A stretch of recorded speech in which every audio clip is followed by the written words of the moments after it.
A verse-by-verse study in the Book of Acts, ESV, with Irv Risch, chapter 24. What does Acts chapter 24 mean? Acts 24 recounts Paul's trial before Governor Felix in Caesarea Maritima.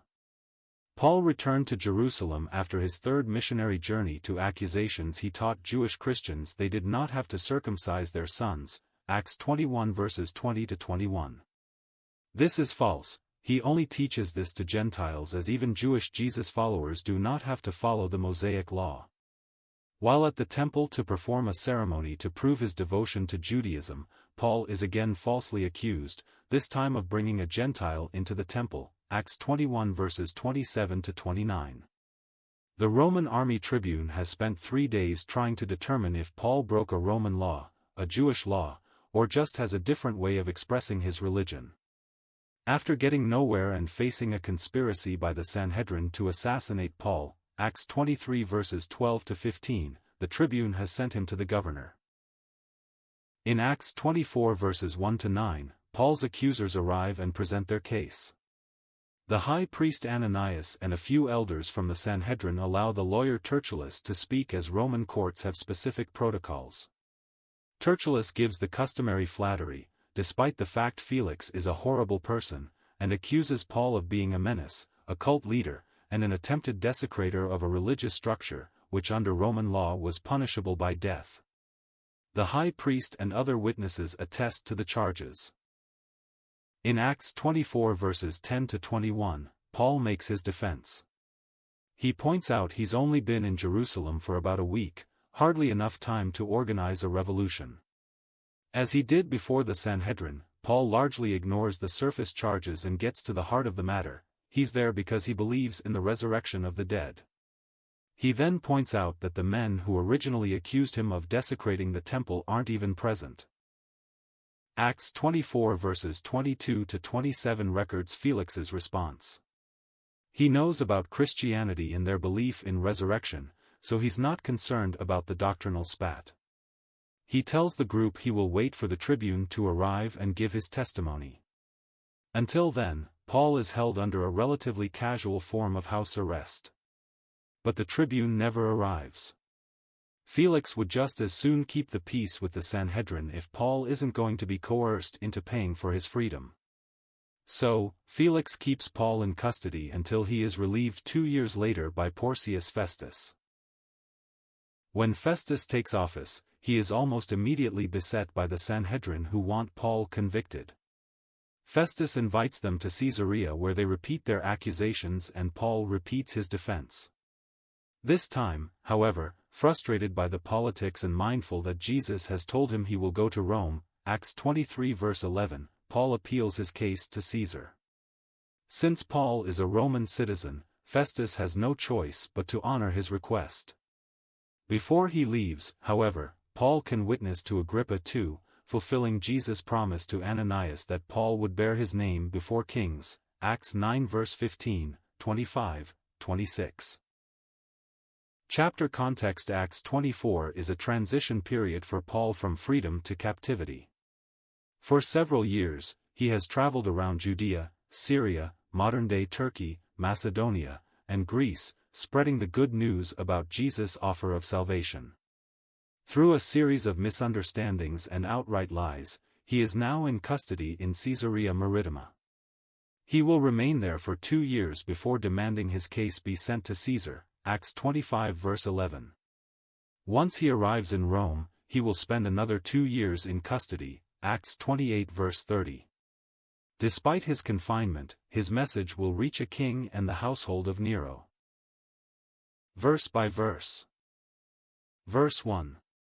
And after 5 days the high priest Ananias came down with some elders and the spokesman, one Tertullus. They laid before the governor their case against Paul. Jewish religious leadership wants Paul dead.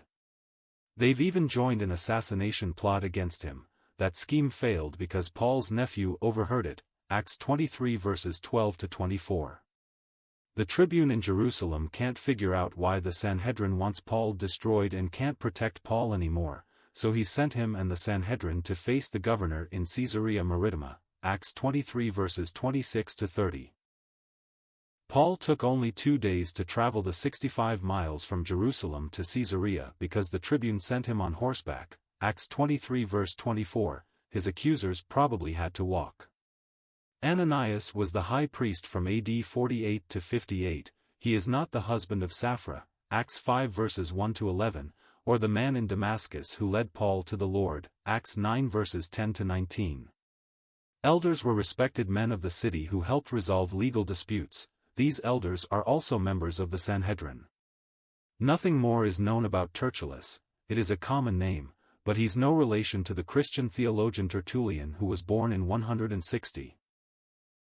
As the next verses show, the accusers need a lawyer because the Greek court has a particular format, involving a great deal of flattery. Tertullus goes on to accuse Paul of causing dissension among Jews throughout the Roman Empire and attempting to desecrate the temple, Acts 24 verses 5 to 6.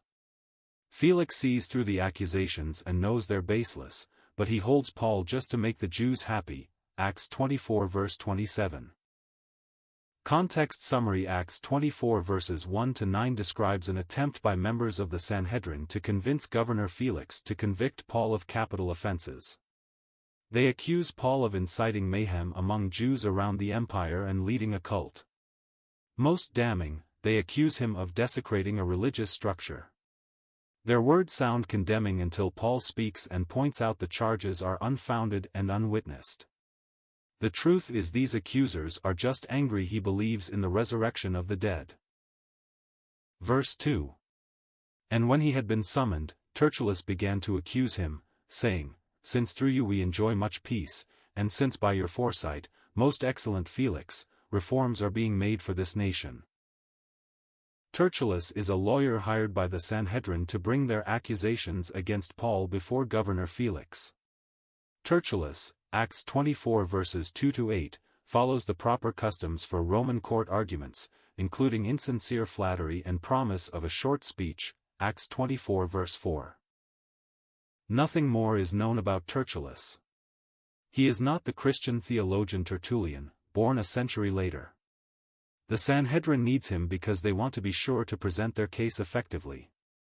Paul has been a nuisance since he went to Damascus to arrest Jesus followers and returned as a Jesus follower, himself. Though Paul spent little time in Jerusalem since then, the Sanhedrin would have heard about him from other Jews who came to Jerusalem for the feasts.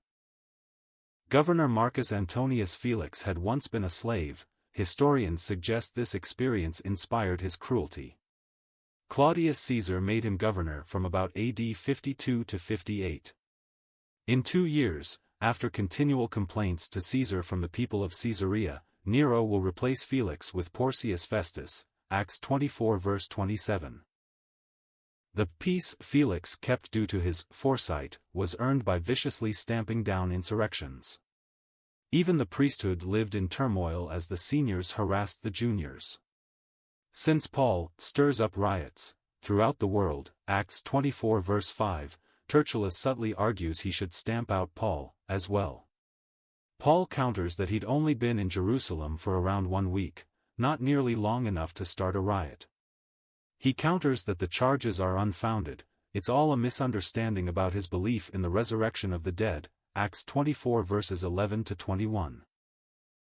Verse 3. In every way and everywhere we accept this with all gratitude. The lawyer Tertullus is introducing his case in the traditional Roman way, by flattering the judge, Governor Felix. To do so he needs to generously reframe the man's characteristics. Tacitus, a secular historian, describes Felix as a cruel, licentious, and base man who brought the land much peace, Acts 24 verse 2, through unjust violence. In a large way, however, Tertullus's words are sincere. They are at court because the Sanhedrin considers Paul an insurrectionist, the exact type of person Felix would normally treat with great prejudice. Further, the Sanhedrin emulated Felix by joining in a plot to assassinate Paul, Acts 23 verses 12 to 15. They unfortunately have much in common. The Sanhedrin has 2 significant problems. First, their charges are baseless. Paul is no threat to the Roman Empire, or even their own control over the Jews. Contrary to their accusations, he didn't start an insurrection and he didn't defile a religious structure, Acts 24 verses 5 to 6. Second, he's a Roman citizen who hasn't broken a Roman law. Felix will hold Paul under house arrest in his compound in Caesarea Maritima for the remainder of his appointment, Acts 24 verse 27, but he has nothing to charge him with, let alone of which to convict or execute him. Verse 4.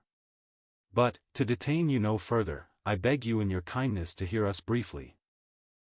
The Sanhedrin is before Governor Marcus Antonius Felix, presenting their accusations against Paul. Wisely, they have hired the lawyer Tertullus as their spokesman.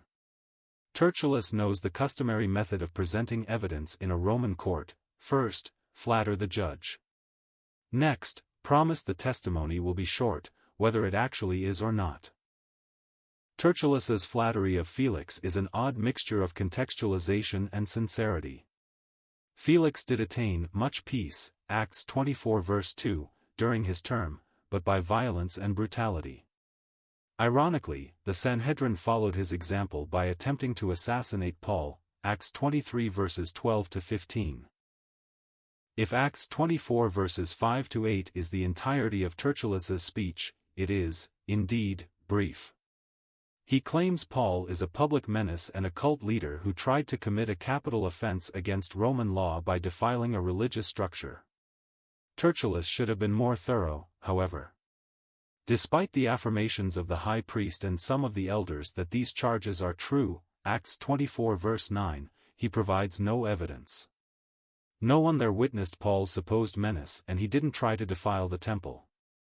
Paul asserts their problem isn't a physical threat, but rather his belief in the resurrection of the dead, Acts 24 verse 21. Felix agrees but, to placate the Jewish leaders, keeps him in custody until his term is over, 2 years later, Acts 24 verse 27. Verse 5. For we have found this man a plague, one who stirs up riots among all the Jews throughout the world and is a ringleader of the sect of the Nazarenes. Tertullus, a lawyer hired by the Sanhedrin, is trying to convince Governor Felix that Paul is a danger to the Roman Empire. Plague is the Greek word for pestilence. The slang infers a public nuisance with an edge of treasonous intent. The charge of stirring up riots is an interesting one. The only riot Paul has been a part of in Felix's jurisdiction was about a week prior. Jews from the province of Asia in southwestern modern-day Turkey thought Paul had brought a Gentile to the temple. In response, they grabbed him, dragged him to the courtyard, and beat him.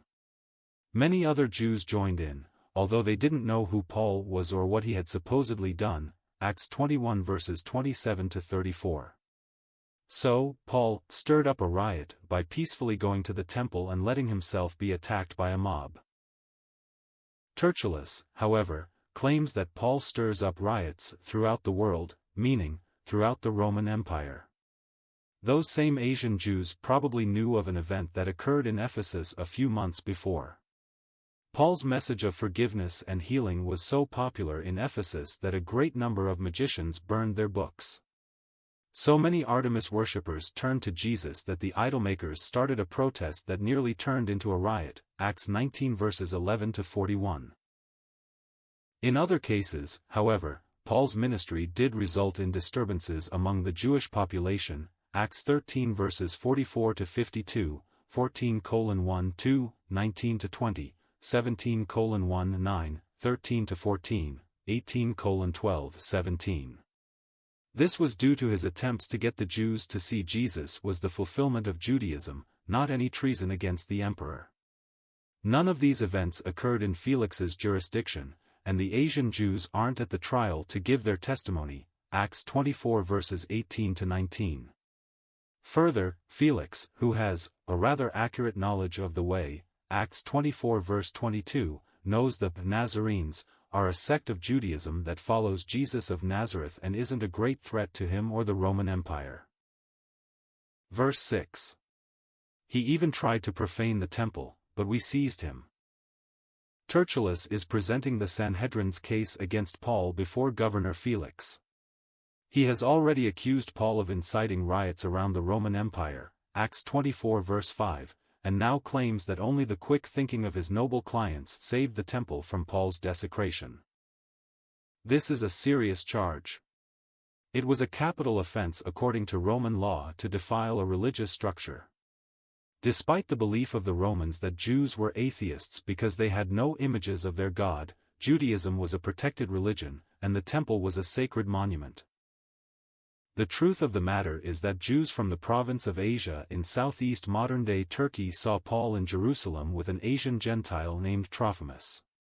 They later saw Paul in the temple and assumed he had brought Trophimus with him, Acts 21 verses 27 to 29.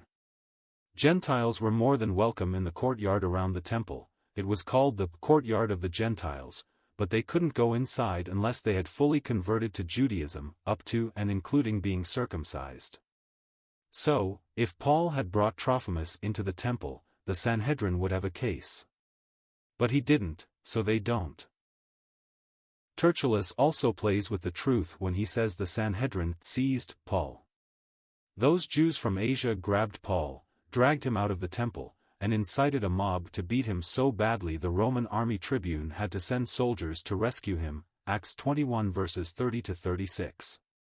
The reason for the trial before the governor is because Lysias, the tribune, couldn't figure out what crime Paul had committed, and the Sanhedrin had joined a conspiracy to murder him, Acts 23 verses 12 to 15, 26 to 30. Less reliable manuscripts have an additional phrase at the end that reads, "And we would have judged him according to our law." Verse 7 and the first part of verse 8 are also missing from older texts. They read, "But the chief captain Lysias came and with great violence took him out of our hands, commanding his accusers to come before you." The inference is that Lysias is wasting Felix's time and got in the way of the rightful role of the Sanhedrin in their responsibilities of enforcing Jewish law. Even though Lysias never appears to give his testimony, Felix knows they're lying. Verse 7. "But the chief captain Lysias came upon us, and with great violence took him away out of our hands." KJV. This verse, along with the last part of Acts 24 verse 6 and the first part of verse 8, is not found in the oldest, most reliable manuscripts.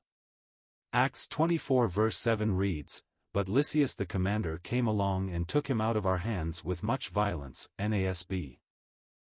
The speaker is Tertullus, a lawyer hired by the Sanhedrin to convince Governor Felix that Paul regularly incites riots against the empire and nearly desecrated a religious structure, a crime punishable by death according to Roman law. Tertullus is telling the story of when Paul arrived at the temple about a week prior. What really happened is that Paul was trying to fulfill a Jewish ceremony to prove he still values Judaism and would never teach Jews they do not have to follow the Mosaic law, as he'd been accused of, Acts 21 verses 20 to 24. When Paul arrived at the temple, Jews from the province of Asia in southwest modern-day Turkey assumed he had brought his Gentile friend Trophimus with him. In response they dragged Paul from the temple and incited a mob to beat him almost to death. Lysias, the Roman army tribune, heard of the melee and sent soldiers to rescue Paul, Acts 21 verses 27 to 36. The event did, indeed, include much violence, but on the part of the Jews, not the Roman guards. Acts 24 verses 6 to 8, with the unfounded portion italicized in brackets, reads, "And he even tried to desecrate the temple, so indeed we arrested him. We wanted to judge him according to our own law. But Lysias the commander came along and took him out of our hands with much violence, ordering his accusers to come before you. By interrogating him yourself concerning all these matters, you will be able to ascertain the things of which we are accusing him." NASB. The accusation infers Lysias violently interfered in a religious matter over which the Sanhedrin had control and jurisdiction. The fact that Lysias is not there to defend himself is rather convenient. Verse 8. "By examining him yourself you will be able to find out from him about everything of which we accuse him." The Sanhedrin's lawyer, Tertullus, finishes his case. According to this series of accusations, Paul is a plague, a rioter, a cult leader, and a defiler of religious structures, Acts 24 verses 5 to 6. In short, he is a danger to the Roman Empire. It is true that Paul's presence and message has caused public unrest, Acts 13 verses 44 to 52, 14:1-2, 19 to 20, 17:1-9, 13 to 14, 18:12, 17, but only one occasion occurred in the jurisdiction of Governor Felix, who is hearing this testimony. About a week prior, Paul was falsely accused of bringing a Gentile into the temple, a capital offense against the Roman law. A mob attacked him and would have beat him to death had Lysias, the Roman army tribune, not rescued him, Acts 21 verses 27 to 32. Lysias spent 3 days investigating to try to determine what crime Paul had committed. The Sanhedrin foiled his inquiry by engaging in a plot to ambush Lysias' soldiers and assassinate Paul, Acts 23 verses 12 to 15. By examining him yourself is vague. We don't know if Tertullus is referring to Paul or Lysias. Paul will give his testimony, Acts 24 verses 10 to 21, and Felix will quickly determine the Sanhedrin's accusations are baseless. He will wait to give his decision until Lysias comes, but apparently the tribune never shows, Acts 24 verse 22. During Lysias' investigation, he bound Paul's hands and nearly had him flogged, not knowing Paul was a Roman citizen, Acts 21 verse 33, 22:22, 29. It's possible Lysias skips the trial in fear that he'll be charged with that error. Less reliable sources add a section that some versions include in the last part of verse 6, the whole of verse 7, and the first part of verse 8. The entire missing part is, and we would have judged him according to our law. But the chief captain Lysias came and with great violence took him out of our hands, commanding his accusers to come before you. The text infers that Lysias is wasting Felix's time with an internal religious matter. The Sanhedrin may not know that Lysias, and now Felix, knows the Sanhedrin tried to murder Paul, a Roman citizen, Acts 23 verses 26 to 30. Verse 9. The Jews also joined in the charge, affirming that all these things were so. Tertullus, the Sanhedrin's lawyer, has presented his case against Paul in the court of Governor Felix. Paul is accused of being a plague, one who stirs up riots among all the Jews throughout the world and is a ringleader of the sect of the Nazarenes.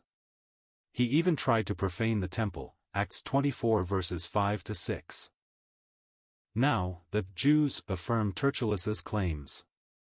Jews, in these New Testament contexts usually means Jewish religious leaders. Here, it means the high priest Ananias and the elders who came with him, Acts 24 verse 1.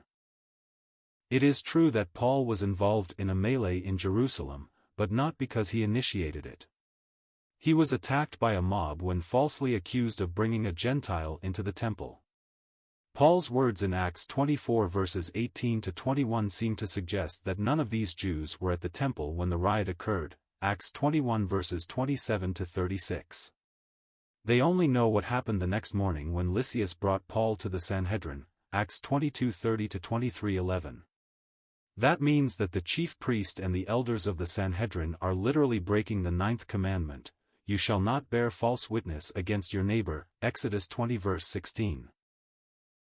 After Paul gives his testimony, Felix announces he will wait to render judgment until he receives the testimony of the Roman tribune stationed in Jerusalem, Acts 24 verse 22.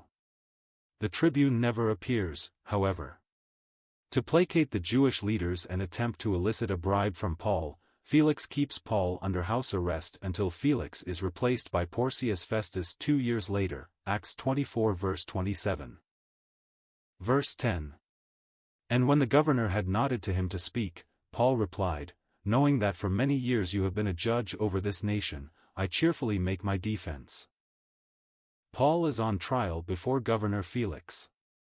Tertullus, the spokesman for the Jewish leadership in Jerusalem, started his opening statement in the traditional Roman way, by flattering the judge and promising to be brief, Acts 24 verses 2 to 4. He accused Paul of being a plague, one who stirs up riots among all the Jews throughout the world and is a ringleader of the sect of the Nazarenes, Acts 24 verse 5. The Sanhedrin also claims they arrested Paul because he tried to desecrate the temple, Acts 24 verse 6. The charges are unfounded. The first charge, that of being a menace, is too vague to address. The next two depend on the context. Paul never started riots, although others did when ministry threatened their demonic sources of income, Acts 16 verses 16 to 24, 19:23-41. Paul's words did cause several arguments among Jewish communities, but it's not against the law for Jews to argue about their own religion, as the proconsul of Achaia judged, Acts 18 verses 12 to 15. The final charge, of trying to desecrate the temple, is false, and the only reason the Romans, not the Jews, arrested Paul is because the Jews tried to kill Paul, Acts 21 verses 27 to 36. Paul also proceeds according to the tradition of Roman courts, but he manages to be respectful to the governor without the flattery. This man, Felix, is so corrupt and violent that in 2 years he will be removed from office by Nero. Paul explains that Christianity isn't a threat to Judaism, that his initial accusers aren't even there, and that the Jewish leaders have nothing to charge him with, Acts 24 verses 11 to 21. When Jesus called Ananias in Damascus to find Saul, the persecutor of the church, he told Ananias, "Go, for he is a chosen instrument of mine to carry my name before the Gentiles and kings and the children of Israel." Acts 9 verse 15. Since that time, Paul has shared Jesus' offer of salvation to many Jews and Gentiles, the proconsul of Cyprus, Acts 13 verses 6 to 12, and a group of Athenian philosophers, Acts 17 verses 22 to 31. Although Paul wasn't there at the time, Jesus promised the disciples they would stand before governors, Matthew 10 verse 18. Now, Paul gives a very brief explanation of his belief in the resurrection of the dead to Felix, the governor of Judea and Samaria. Context summary: Acts 24 verses 10 to 21 is Paul's defense against the Sanhedrin's testimony before Governor Felix. The Sanhedrin's lawyer has accused Paul of starting riots and trying to profane the temple, Acts 24 verses 5 to 6. Paul points out they have no proof and no witnesses. The issue is about the fact that he follows Jesus as the Jewish Messiah and believes in the resurrection of the dead. Felix, who knows quite a bit about Christianity, understands, but he doesn't want to upset the Jewish leaders, so he keeps Paul in custody for the remainder of his term, Acts 24 verse 27. Verse 11. You can verify that it is not more than 12 days since I went up to worship in Jerusalem. Accused of causing riots around the Roman Empire, Acts 24 verse 5, Paul stands before Governor Felix. He explains that this has nothing to do with anything that happened within Felix's jurisdiction, particularly since Paul's accusers are inferring he is a danger to the peace in Jerusalem. Paul only arrived in Jerusalem 12 days prior, and he spent the last 5 days in Caesarea Maritima, Acts 24 verse 1. Of the 7 days he was in Jerusalem, depending on how one counts the days, he had between 3 and 5 days of freedom before he was arrested, and he spent those days meeting with the leaders of the church in Jerusalem and preparing to help 4 men complete a vow, Acts 21 verses 23 to 26. It is true that his ministry has led to social unrest. In Philippi, he expelled a fortune-telling demon from a slave girl. Her owners incited a crowd to beat Paul and his ministry partner Silas, Acts 16 verses 16 to 23. In Ephesus, so many Artemis worshippers came to faith in Jesus that the idol-makers formed a protest that nearly became a riot, Acts 19 verses 23 to 41. The occasion most relevant to Paul's case happened in Jerusalem about a week prior. He had arrived with several Gentiles to deliver support to the church, Acts 20 verse 4. When Paul came to the temple, men from the same province as one of his friends assumed he'd brought that friend to the temple, Acts 21 verses 27 to 32. It was against the Mosaic law for a non-proselyte Gentile to enter the temple, and it was against Roman law to desecrate a religious structure. A melee ensued and a mob badly beat Paul, but, as Paul points out, the people involved aren't even at the trial to accuse him, Acts 24 verses 18 to 19. Verse 12. And they did not find me disputing with anyone or stirring up a crowd, either in the temple or in the synagogues or in the city. Paul is in Caesarea Maritima, on trial before Governor Felix. The high priest and some of the elders have just accused him of several things, including causing riots among Jews all over the Roman Empire. Paul points out that he's only been back for 12 days and he spent 5 of those days in Caesarea, Acts 24 verses 1 to 11. He arrived in Jerusalem to false rumors that he taught Jews they didn't have to circumcise their sons and spent much of his time trying to mitigate the damage and disprove the claims by fulfilling a Jewish custom to show his devotion to the Mosaic Law, Acts 21 verses 20 to 26. The only riot occurred when he was falsely accused of bringing a Gentile into the temple, Acts 21 verses 27 to 31. Since Paul arrived in Jerusalem, he's done little besides defending himself against false accusations. What Paul did manage to do was directly instigate a fight among the Sanhedrin. When he realized they weren't going to listen to his defense, he cried out, "Brothers, I am a Pharisee, a son of Pharisees. It is with respect to the hope and the resurrection of the dead that I am on trial," Acts 23 verse 6. Most of the Sanhedrin members were Sadducees who didn't believe the dead come back to life. Paul, and the Pharisees in the council, did. The Pharisees and Sadducees got into such an argument the Roman commander had to rescue Paul and take him back to the barracks, Acts 23 verses 1 to 10.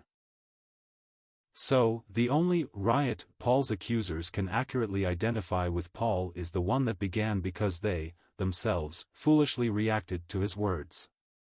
As the proconsul of Achaia once determined, such disputes are a matter of questions about words and names and their own law, and not the business of the Roman government, Acts 18 verses 14 to 15. Verse 13. Neither can they prove to you what they now bring up against me. Governor Felix is presiding over a trial, where members of Jewish leadership are accusing Paul. The high priest and some of the elders of the Sanhedrin have presented their case against him, Acts 24 verse 1. They say Paul is a plague, one who stirs up riots among all the Jews throughout the world and is a ringleader of the sect of the Nazarenes.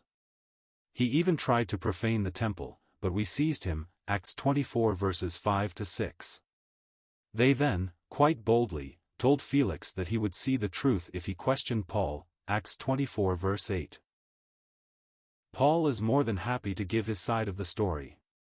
His ministry has been a part of 2 riots, both of which were initiated by Gentiles whose demonic businesses were endangered by Paul's interference, Acts 16 verses 16 to 23, 19:23-41. The only events even approaching the category of riot in Felix's jurisdiction were when Jews attacked Paul because they wrongly thought he had brought a Gentile into the temple and when the Sanhedrin members fought amongst themselves when Paul brought up the resurrection of the dead, Acts 21 verses 27 to 30, 23:1-10. The Sanhedrin wasn't present for the first event, and the witnesses are not there, Acts 24 verses 18 to 20, and in the second, they were the rioters. The reason the Sanhedrin disapproves of Paul, he says, is because he believes in the resurrection of the dead, which the Pharisees, minority members of the Sanhedrin, also did, Acts 24 verse 21. It's not clear why Paul says his statement of this belief is the reason he is on trial. Paul did travel to foreign synagogues and tell the Jews and devout Gentiles about the resurrection Jesus offers, but it was typically the jealousy of the synagogue leaders that led to issues, not the message, Acts 13 verse 45, 17:5. His belief and statement were the catalyst in the fight in the Sanhedrin, Acts 23 verses 6 to 10, and the event works in Paul's favor, as he presents his case in front of Felix and, later, Festus and Agrippa too, Acts 26 verses 6 to 8, they can see, like Proconsul Gallio, this is a matter of questions about words and names and the Jews' own law, not sedition against the Roman Empire, Acts 18 verse 15. 2 years after this trial, when Caesar calls Felix to Rome to account for his cruelty, members of the Sanhedrin will return to Caesarea to again accuse Paul. They won't be able to make their case then, either, Acts 25 verse 7. Verse 14. But this I confess to you, that according to the way, which they call a sect, I worship the God of our fathers, believing everything laid down by the law and written in the prophets. Paul is on trial in Caesarea Maritima, defending himself from the accusations representatives of the Sanhedrin have brought before Governor Felix. Paul has already addressed the claim that he has habit of instigating riots, Acts 24 verses 11 to 12, and now turns to their description of him as a ringleader of the sect of the Nazarenes, Acts 24 verse 5. In Roman law, it was highly illegal to spread a religion that was not officially sanctioned by the government. Cicero stated in the Legibus, 2:8, Let no one have private gods, neither new gods nor strange gods, unless publicly acknowledged, are to be worshipped privately. Judaism was officially sanctioned, despite the fact the Romans called the Jews atheists because they have no images of their God. Paul, who has traveled through Syria and modern-day Turkey and Greece, understands something the Sanhedrin members, who never leave Judea, do not. The Romans don't yet see any difference between traditional Judaism and Christianity. In Corinth, Jewish leaders brought him to the proconsul Gallio and said, This man is persuading people to worship God contrary to the law, Acts 18 verse 13. Gallio shut them down, saying, If it were a matter of wrongdoing or vicious crime, O Jews, I would have reason to accept your complaint. But since it is a matter of questions about words and names and your own law, see to it yourselves. I refuse to be a judge of these things, Acts 18 verses 14 to 15. Felix appears to be better educated than Gallio, Acts 24 verse 22, but has the same point of view. It isn't until after the Kobar rebellion around AD 150 that Christianity's distinctives draw the attention of the Roman government and persecution starts in earnest. The way is the term Paul uses for Christianity. It is based on Jesus' quote, I am the way, and the truth, and the life. No one comes to the Father except through me, John 14 verse 6. However, Paul's wording indicates he follows the beliefs of the Jews in the way taught by Jesus. Verse 15. Having a hope in God, which these men themselves accept, that there will be a resurrection of both the just and the unjust. Paul, ever clever, is aligning himself under the umbrella of his accusers to defeat their claims against them. They have called him a ringleader of the sect of the Nazarenes, Acts 24 verse 5, assuming Governor Felix will identify Paul's beliefs as a religion that is not Judaism and not sanctioned by Roman law. To spread the teaching of a faith system that does not have permission from the empire was illegal. Sidestepping this, at least in the eyes of Roman law, Paul confesses he follows Judaism in a slightly different way. His beliefs are those taught by the Nazarene Jesus, yet he still worships the same God and believes the same scriptures, Acts 24 verse 14. The only applicable charge they can make against him, the only time he stirred up a riot, Acts 24 verse 5, in Felix's jurisdiction, started when he stood before this same Sanhedrin and called out that he believes in the resurrection of the dead. The Sadducees, who don't share that belief, became indignant. The Pharisees, who do, came to Paul's defense. The two sides fell to blows, Acts 23 verses 6 to 10. Paul's accusers include the high priest and some of the elders, Acts 24 verse 1. The high priest is a Sadducee, as are most of the Sanhedrin. But some members are Pharisees, and it is to these that Paul refers. This is the only place in the Bible where Paul states the unrighteous will be resurrected. His belief that the righteous will rise is well documented, 1 Corinthians 15 verses 20 to 23, Philippians 3 verses 20 to 21. That the unjust are also resurrected means the doctrine of annihilationism, that those who reject Jesus will be completely destroyed, is not accurate, Matthew 25 verse 46, Revelation 20 verses 13 to 15. Verse 16. So I always take pains to have a clear conscience toward both God and man. The judge overseeing this trial is Marcus Antonius Felix, the governor of Judea and Samaria from AD 52 to 58. Prior to his career in politics, he had been a slave, and uncharitable historians have said he continued to act like one. His method of ruling is so corrupt and cruel the people of Caesarea Maritima complained to Nero. 2 years after Paul's trial, Felix will be removed from office. Paul's accusers are the high priest Ananias and some of the elders of the Sanhedrin, Acts 24 verse 1. They have charged Paul with starting riots and profaning the temple, Acts 24 verses 5 to 6. Yet, the only riot they personally witnessed occurred in the Sanhedrin when they fought with their fellow council members, Acts 23 verses 6 to 10. They then joined in a conspiracy to assassinate Paul, Acts 23 verses 12 to 15.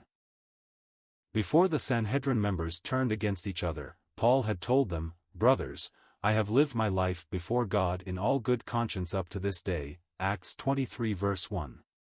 The high priest, who accuses Paul now, had him struck for his insolence, despite the fact Paul had not been charged or convicted of a crime against the Mosaic law, Deuteronomy 25 verses 1 to 3. Meanwhile, several witnesses are missing. First, the men who erroneously accused Paul of bringing a Gentile into the temple, thus defiling it, Acts 21 verses 27 to 30, Acts 24 verses 18 to 20. Second, the military tribune who bound Paul's hands and nearly scourged him. This was illegal when done to an unconvicted Roman citizen, Acts 21 verse 33, 22:25, 29. And yet, Paul doesn't charge the false accusers from the temple or the tribune with the crimes they've committed. We, too, are to live peaceably, Romans 12 verse 18, and honorably, 1 Peter 2 verse 15, while maintaining our own integrity, 1 Corinthians 10 verses 32 to 33. Verse 17. Now after several years I came to bring alms to my nation and to present offerings. Paul is addressing the charges brought against him by the Sanhedrin to Governor Felix. The Sanhedrin's lawyer has accused him of stirring up riots, spreading a cult, and defiling the temple, Acts 24 verses 5 to 6. Paul has already addressed the first charge by pointing out he'd only been in Jerusalem a few days and they have no proof or witnesses. He's disproved the second by explaining Christianity is not a cult but a different way of interpreting Jewish scriptures, Acts 24 verses 11 to 15. Now he talks about the temple. 12 days prior, Paul had accompanied several men, including Gentiles, who wished to bring offerings from their churches in modern-day Turkey and Greece for the church in Jerusalem, Acts 20 verse 4, 21 verse 18, Romans 15 verses 25 to 26. While there, James and the elders asked Paul about a rumor that he taught Jews they didn't have to follow the Mosaic law. Paul denied the charges, and the elders asked him to help 4 men complete a Jewish ceremony as a show of good faith. Paul agreed, Acts 21 verses 20 to 26. While Paul was at the temple fulfilling the requirements for the 4 men's vows, Jews from the same territory as one of Paul's traveling companions saw him there and assumed he had brought his Gentile friend with him. They incited the crowd to attack Paul and the Roman army tribune had to rescue him by arresting him, Acts 21 verses 27 to 36. Paul points out that these men aren't even present to give their testimony, inferring that the representative members of the Sanhedrin didn't witness the event, Acts 24 verses 18 to 20. We're not entirely sure how long it had been since Paul had been in Jerusalem. He visited after his second missionary journey before spending some time in Syrian Antioch. He then started his third trip by revisiting the churches in central modern-day Turkey, Acts 18 verses 22 to 23. From there, he spent 2 years in Ephesus, Acts 19 verse 10, and several months traveling around the Aegean Sea. Verse 18. While I was doing this, they found me purified in the temple, without any crowd or tumult. But some Jews from Asia. Paul is on trial before the governor, Felix, in Caesarea Maritima. Representatives of the Sanhedrin are accusing Paul of several things including stirring up riots, leading a cult, and trying to profane the temple, Acts 24 verses 5 to 6. Paul has pointed out they have no evidence for the claim that he starts riots and that he follows the Jewish scriptures, just with a slightly different interpretation, Acts 24 verses 11 to 16. Here, he addressed the third charge. He had arrived in Jerusalem 12 days earlier with friends from modern-day Turkey and Greece who accompanied the gifts of their churches to the church in Jerusalem. One of these friends was a man named Trophimus from the city of Ephesus in the province of Asia in the southwest corner of modern-day Turkey. Paul accompanied Trophimus and the others to see James, the half-brother of Jesus and the pastor of the church in Jerusalem, to deliver the donations, Acts 20 verse 4, 21 verse 18, Romans 15 verses 25 to 26. While there, James and the elders asked Paul if the rumors were true, that he taught Jewish Jesus followers not to follow the Mosaic law and circumcise their sons. Paul denied the rumors. The elders were relieved and asked Paul to show his devotion to the Mosaic law by helping 4 men complete a religious vow. Paul agreed, Acts 21 verses 20 to 26. A few days later, Paul went to the temple for the completion of the vow. Jews from Asia saw him there and, having seen him with Trophimus earlier, assumed he had brought the Gentile into the temple, a crime against both the Mosaic and Roman laws. They grabbed Paul, dragged him from the temple, and started beating him. Other visitors to the temple joined in the violence without any idea what Paul had done. The Roman army commander had to break up the melee and rescue Paul, Acts 21 verses 27 to 36. Despite the Sanhedrin's claims, Paul didn't start the riot and he didn't try to desecrate the temple. Trophimus wasn't there, and neither were the representatives of the Sanhedrin. The men from Asia weren't there either. In fact, no one in Caesarea witnessed Paul commit a crime, Acts 24 verses 19 to 20. The charges are baseless, and Paul is innocent. Verse 19. They ought to be here before you and to make an accusation, should they have anything against me. When Paul was touring around the Aegean Sea, visiting churches and trying to avoid plots long enough to get to Jerusalem, the Holy Spirit told him that when he reached Jerusalem he would be arrested, Acts 20 verses 22 to 23. He didn't know that he would also face more than 4 years of injustice. Paul is in the middle of a trial before Governor Felix in Caesarea Maritima. About a week prior, Paul had been at the temple, trying to help 4 men complete a vow.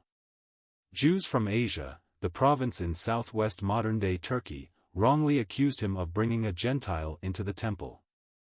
To do so would be against the Mosaic law and possibly a capital offense against Roman law. The men dragged Paul from the temple and beat him. A mob formed and joined in the violence, even though Paul hadn't brought his friend in the temple, Acts 21 verses 27 to 30. When the Roman tribune heard about the fight, he took several soldiers to break it up. He couldn't determine what was going on because many of the revelers didn't know. He bound Paul and arrested him, then tried to flog him to force the information out of him. Paul managed to tell the centurion he was a Roman citizen.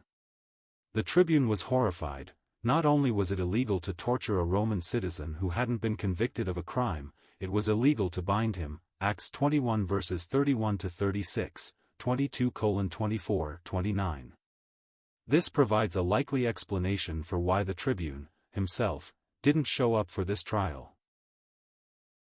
The next day the tribune took Paul to the Sanhedrin in hopes the Jewish council could explain why everyone was angry with Paul. Paul started the meeting by declaring his good conscience, whereupon someone from the council ordered Paul be struck. Paul called his attacker a whitewashed wall before learning the high priest Ananias gave the order. Paul responded in a seemingly gracious way that revealed he knew Ananias was corrupt, and then Paul manipulated the Sadducees and Pharisees into a fight. The tribune, again, had to take him away before he was killed, Acts 23 verses 1 to 10. The following day, 40 Jews conspired with the Sanhedrin to assassinate Paul. Only Paul's nephew's quick thinking and the tribune's fear kept Paul safe, Acts 23 verses 12 to 24. Now, representatives from the Sanhedrin are bringing charges against Paul before Felix.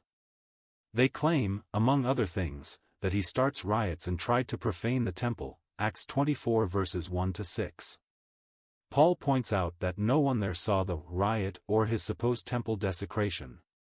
If he committed these things, which the tribune couldn't even prove, Acts 23 verses 26 to 30, the witnesses from Asia should be there to testify. But they're not. Possibly because they're not interested in convicting Paul, they just want him dead, which is more difficult with Paul in the capital, Caesarea, than in Jerusalem where the government representative is a confused 20-something-year-old junior officer. This is the first 12 days of Paul's 4 years of injustice. Felix knows Paul hasn't done anything, but he wants to keep the Sanhedrin quiet, or get a bribe from Paul, so he keeps Paul under house arrest, Acts 24 verses 26 to 27.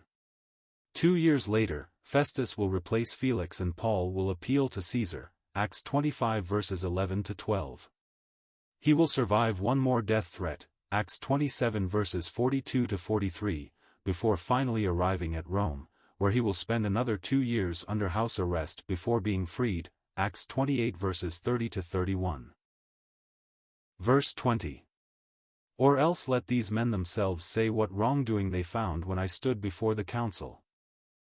Representatives of the Sanhedrin are putting themselves at legal risk and may not know it. They are accusing Paul of inciting riots, leading an unauthorized religion, and trying to profane a religious structure, all of which were serious crimes according to the Roman law, Acts 24 verses 5 to 6. However, Christianity had protected status as a branch of Judaism. The witnesses who claimed Paul desecrated the temple aren't at the trial, Acts 21 verses 27 to 30, 24:18, 19. Lastly, the only riot Paul intentionally caused was a fight within the Sanhedrin, Acts 23 verses 6 to 10. The Sanhedrin is falsely accusing a Roman citizen of crimes against the state. Under Roman law, any male Roman citizen could accuse someone of a crime and seek prosecution. The members of the Sanhedrin are most likely not citizens, although Tertullus, their spokesman, may be, Acts 24 verse 1. But if the accusers are convicted of making a false accusation, the judge can sentence them to the same punishment their intended victim would have received. It would be interesting to know if Tertullus knew how weak the evidence was when he took the job. Paul finishes his defense with an admission. When he stood before the Sanhedrin, he did cry out, "It is with respect to the hope and the resurrection of the dead that I am on trial," Acts 23 verse 6, 2400 hours 21. Because of that statement, the Sadducees, who deny the resurrection, flew into turmoil and the Pharisees, who accept the resurrection, came to Paul's defense. The two groups fell to fighting. Perhaps it can be said that Paul's words inspired a riot, but the actual rioters are his accusers. Verse 21. Other than this one thing that I cried out while standing among them, it is with respect to the resurrection of the dead that I am on trial before you this day. With this, Paul finishes his defense. About a week before, the Roman tribune in Jerusalem found him on the Temple Mount in the middle of a mob that was trying to kill him, Acts 21 verses 27 to 36. Trying to determine what Paul had done to make so many people so angry, he arrested Paul and brought him before the Sanhedrin. In the middle of the meeting, Paul declared himself to be a Pharisee who believed in the resurrection of the dead. The rival sects of Jews flew into violence, and the tribune, again, had to rescue Paul. The next morning, Paul's nephew relayed to the tribune that the Sanhedrin and 40 other Jews had conspired to assassinate Paul. The tribune decided Paul would be safer in the court of the governor and sent him to Caesarea Maritima, Acts 23. 5 days later, the high priest, a few of the elders, and their spokesman arrive. They accuse Paul of inciting riots, leading an illegal religion, and trying to defile a religious structure, all serious crimes. Paul points out he didn't start the melee on the Temple Mount and that he follows the scriptures of Judaism, just in a slightly different way. The men who accuse him of desecrating the temple aren't there to testify, Acts 24 verses 1 to 20. The only charge that can be laid against him is that in the middle of a meeting with the Sanhedrin, he affirmed his belief in the resurrection of the dead, a belief the Pharisees in the council held, as well. It isn't his fault the honored council reacted by throwing punches. Governor Felix knows quite a bit about Christianity and that the charges against Paul are spurious. He tells the gathered he will wait for Lysias, the tribune, to arrive and give his testimony. But when Lysias wrote his introductory letter to Felix, Acts 23 verses 26 to 30, he left out the part where he had chained and nearly whipped a Roman citizen, another serious crime, Acts 21 verse 33, 22:22-29. Lysias never shows. Felix is corrupt, violent, and cruel. He has nothing with which to charge Paul, but he doesn't want to antagonize the Sanhedrin. He keeps Paul in Caesarea under loose house arrest until he is replaced by Festus 2 years later, Acts 24 verses 22-27. Verse 22. But Felix, having a rather accurate knowledge of the way, put them off, saying, "When Lysias the tribune comes down, I will decide your case." Paul has clearly shown the offenses with which the Sanhedrin have charged him to be unfounded. He didn't start a riot in Jerusalem, he didn't defile the temple, and the religion he follows securely sits under the protective legal umbrella of Judaism, Acts 24 verses 1-21. Governor Marcus Antonius Felix knows this, but other factors are at play. He's a cruel, licentious man. If he lets Paul go, the Sanhedrin may throw a fuss. The Jews could rebel. That would be inconvenient. If he keeps Paul in custody, Jewish leaders will be happy, and Paul might offer a bribe, the best of both worlds. He'll keep Paul in custody, yet, since he hasn't done anything wrong, his friends can see to his needs, Acts 2400 hours 23, 26-27. To justify this delay, he says he can't make a judgment until Claudius Lysias, the Roman military tribune assigned to Jerusalem, comes to give his testimony.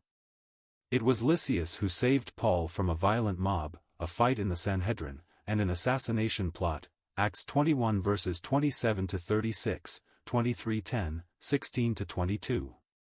But Lysias also chained Paul and nearly had him scourged, which was highly illegal treatment for a Roman citizen who hadn't been convicted of a crime, Acts 21 verse 33, 22:22-29. There's no indication Lysias ever comes. Felix's knowledge about the way, or Christianity, helps in that he knows Paul's faith falls under Judaism, but that doesn't mean the governor will set him free, Acts 24 verses 26-27. Festus, the next governor, doesn't understand Christianity and doesn't let Paul go, and Paul is forced to appeal to the next higher court, Acts 25 verses 10-12. King Agrippa too seems to know more, Acts 26 verses 2-3, 24-29. After hearing Paul's testimony, Agrippa tells Festus, "This man could have been set free if he had not appealed to Caesar," Acts 26 verse 32. Context summary: Acts 24 verses 22-27 begins Paul's 2-year incarceration in Caesarea Maritima. Governor Felix knows the Sanhedrin's accusations are false. Yet, politics get in the way of justice. It's more expedient to placate the Jewish leaders than set one man free. Paul stays under a relaxed form of house arrest and occasionally speaks with Felix, who would prefer a bribe to Paul's convicting discussions. 2 years later, Festus replaces Felix and shows no sign of letting Paul go. Finally, Paul resorts to appealing his case to a higher court, Acts 25 verses 10-12. He'll get to Rome one way or another. Verse 23. Then he gave orders to the centurion that he should be kept in custody but have some liberty, and that none of his friends should be prevented from attending to his needs. What should have been a quick, easy declaration of innocence has turned into an indefinite imprisonment. The Sanhedrin has charged Paul with starting riots, nearly profaning the temple, and leading a cult, Acts 24 verses 5-6. Paul has proven the claims are ridiculous. But Governor Felix would rather placate the Jewish leaders than give Paul justice, so he keeps him in custody under the pretense that he needs the testimony of the Roman army commander in Jerusalem, Acts 24 verse 22. This tribune, Lysias, has saved Paul's life at least 3 times, Acts 21 verses 27 to 36, 23:10, 16 to 22, but he also chained and nearly beat a Roman citizen, Acts 21 verse 33, 22:24, 29. It's in his best interest to forget Paul ever existed. We don't know who the friends are who helped Paul. They are in Caesarea Maritima, the major port on the Judean/Samaritan coast and home to Philip and his daughters, Acts 21 verses 8 to 9. If any of Paul's traveling companions return to their homes, they will undoubtedly sail from Caesarea, Acts 20 verse 4. It's very likely Luke travels back and forth between Caesarea, to visit Paul, and Jerusalem, where he can gather information from the apostles for his gospel. For the next 2 years, Felix periodically requests Paul's presence. Felix is looking for a bribe, but Paul has other plans. Felix stole his wife, Drusilla, Herod Agrippa's daughter, from her husband when she was 16. He is corrupt and cruel. Paul warns Felix about his immoral behavior and the coming judgment. Felix's greed exposes him to the truth, but to no avail. At the end of 2 years, the residents of Caesarea have sent so many complaints that Nero calls him back to Rome and Porcius Festus takes his place, Acts 24 verses 24 to 27. When Festus shows no desire to set Paul free, Paul claims his right as a Roman citizen and demands his trial go before a higher court, Acts 25 verses 10 to 11. Before he can leave, Festus introduces Paul to King Agrippa too. After hearing Paul's story, Agrippa admits Paul should have been set free, but the deed is done, he must go to Caesar, Acts 26 verses 31 to 32. Luke goes with him, and after a harrowing sea voyage, they finally reach Rome. Verse 24. After some days Felix came with his wife Drusilla, who was Jewish, and he sent for Paul and heard him speak about faith in Christ Jesus. Paul is under house arrest in Caesarea Maritima. The Sanhedrin charged him with a list of crimes, but he easily refuted them all, Acts 24 verses 1 to 21. Governor Felix can't convict him because he's innocent, and he can't make him disappear because Paul's a Roman citizen, but he won't release him because if he does the Jewish leadership may cause problems. What he can do is periodically call Paul in to talk in hopes Paul will offer him a bribe, Acts 24 verses 26 to 27. Their discussions resemble those of Herod Antipas and John the Baptist, Mark 6 verse 20. These revolve around Jesus, righteousness, self-control, and God's judgment, Acts 24 verse 25. Historians of that era described Felix as tyrannical, as well as cruel, licentious, and base. Felix's wife, Herod Agrippa I's daughter, had been married to another man when Felix stole her. The citizens of Caesarea complain about Felix so much that 2 years after Paul's arrest Nero orders Felix to report to Rome.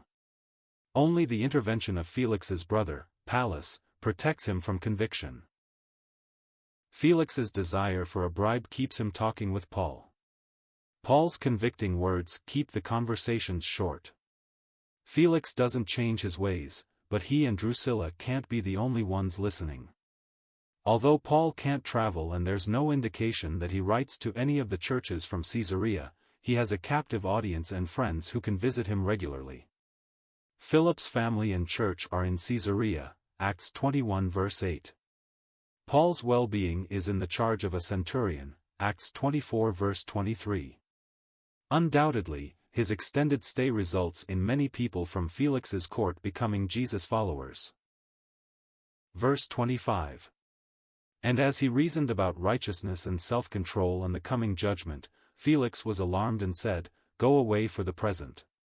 When I get an opportunity one will summon you." Governor Felix may have questioned his life choices, thanks to recent events. One day, 70 horsemen arrived with a single prisoner, a Jew named Paul who was having difficulty with the Sanhedrin in Jerusalem. The army tribune, Lysias, explained in a letter that the Jewish leaders seem to think he's committed an egregious crime, but all Lysias can determine is some conflict with the doctrine of their religion. When the Sanhedrin joined a murder plot against Paul, Lysias determined Felix would be better equipped to deal with the situation. Acts 23 verses 23 to 35. The trial reveals the accuracy of Lysias' judgment, but Felix doesn't want to let go of Paul.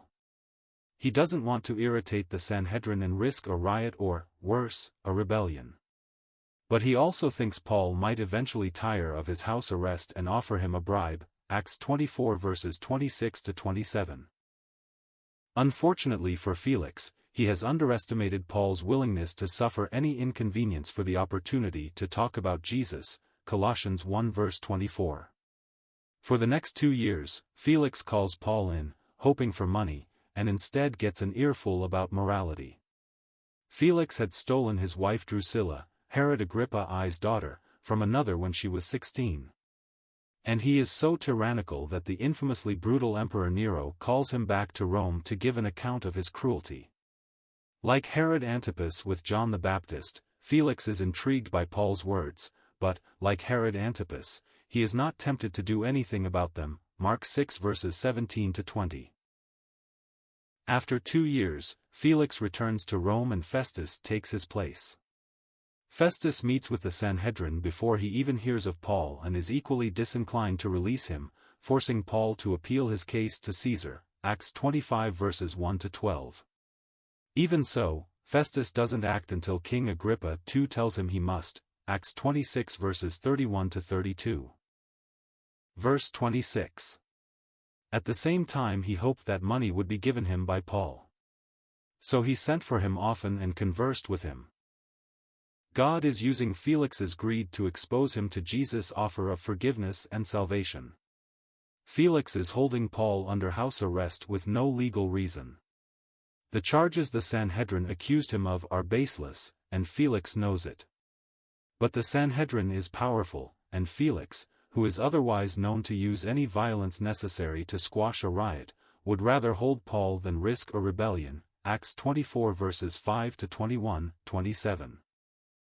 Felix's concern will be mitigated if Paul offers him sufficient compensation.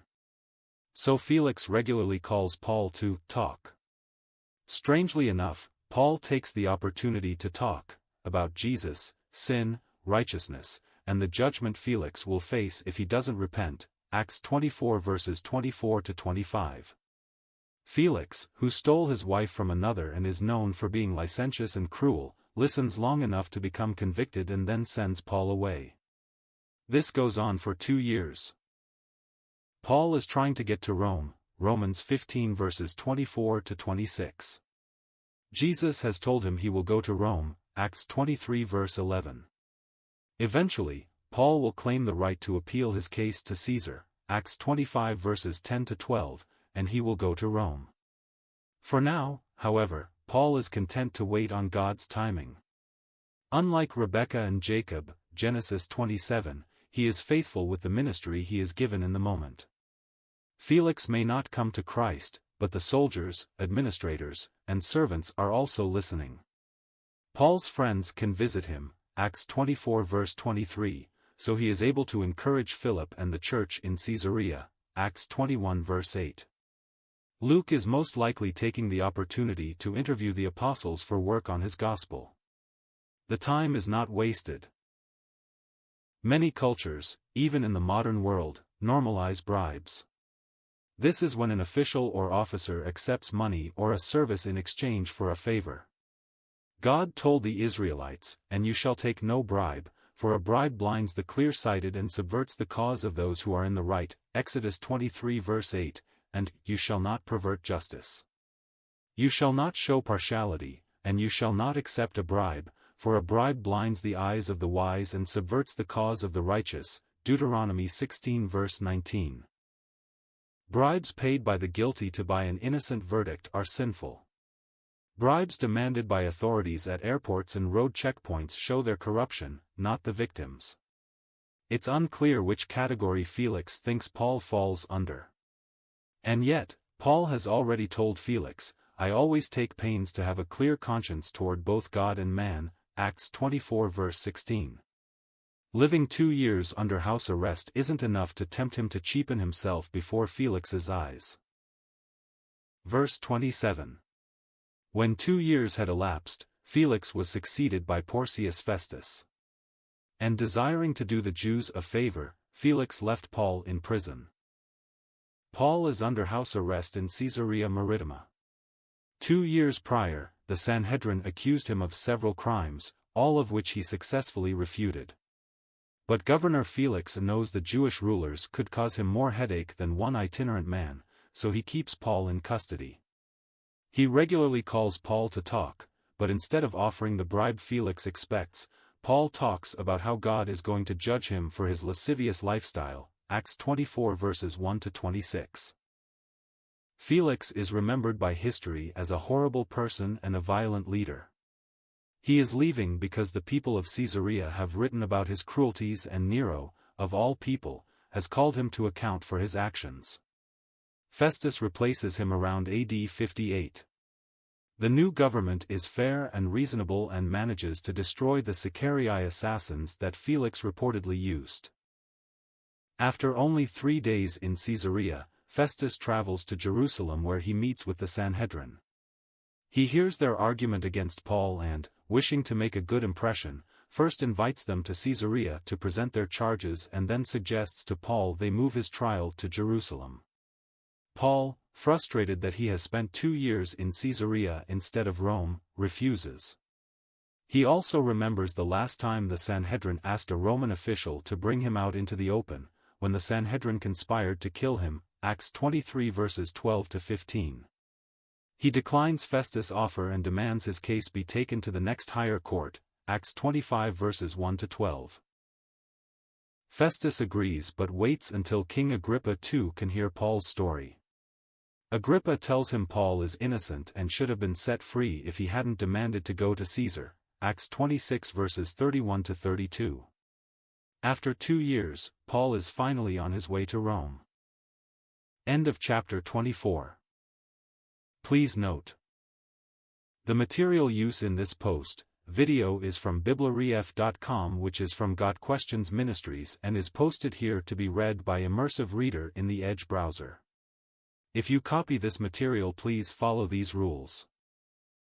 Content from BibleRef.com may not be used for any commercial purposes, or as part of any commercial work, without explicit prior written consent from Got Questions Ministries. Any use of our material should be properly credited. Please make it clear the content is from BibleRef.com. BibleRef.com content may not be altered, modified, or otherwise changed unless such changes are specifically noted.